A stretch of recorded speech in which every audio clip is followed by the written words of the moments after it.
প্রধানমন্ত্রীর পদ থেকে পদত্যাগ করলেন শেখ হাসিনা, বোনের হাত ধরে ছাড়লেন বাংলাদেশ। নিরাপদ আশ্রয় কোথায়? গণভবন দখল করেছে আমজনতা, নিরাপদ আশ্রয় চাই। বোনের হাত ধরে তাই এবার বাংলাদেশের মুখ্যমন্ত্রী ভারতে আসছেন। নিরাপত্তা দিয়ে হাসিনাকে কপ্টারে করে উড়িয়ে নিয়ে গিয়েছেন এয়ার কমোডর আব্বাস। তিনি 101 স্কোয়াড্রনের সদস্য। সূত্রের খবর, দিল্লিতে যেতে পারেন হাসিনা, সেখান থেকেই যেতে পারেন লন্ডনে। হাসিনার পর বাংলাদেশ শাসন করবেন কে?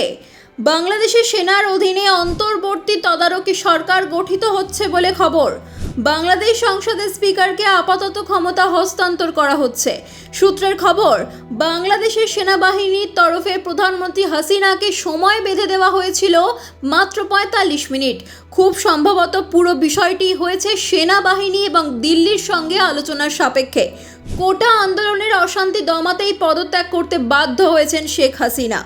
বাংলাদেশ গণমাধ্যম সূত্রে খবর, দেশ ছাড়ার আগে হাসিনা জাতির জন্য বিদায়ী ভাষণ দিতে চেয়েছিলেন, কিন্তু তাকে সেই সুযোগও নাকি দেয়নি সেনাবাহিনী।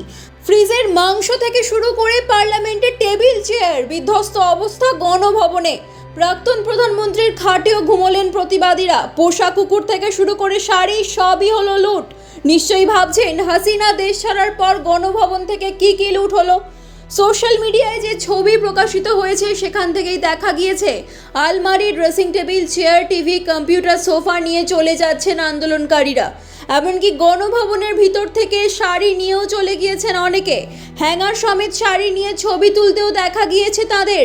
গণভবনের খাবার ভর্তি ডাবল ডোরের ফ্রিজটাও ছাড়েননি তারা। তাহলে এখন কোথায় রয়েছেন শেখ হাসিনা? ভারতের বিদেশমন্ত্রী এস জয়শঙ্কর জানিয়েছেন আপাতত ভারতেই রয়েছেন তিনি। আগামী দিনে কি করবেন তা নিয়ে ভাবার সময় দেওয়া হয়েছে।